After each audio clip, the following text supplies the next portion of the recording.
Nandito po ako ngayon sa kalabasa. Ayan po ang kalabasa. Marami siyang bunga. Ayan.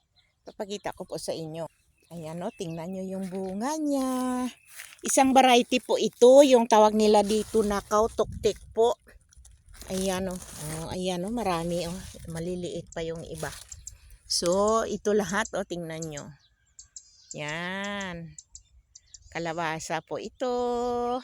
Maraming kalabasa, kautuktik na variety. Yung batik-batik ang kanyang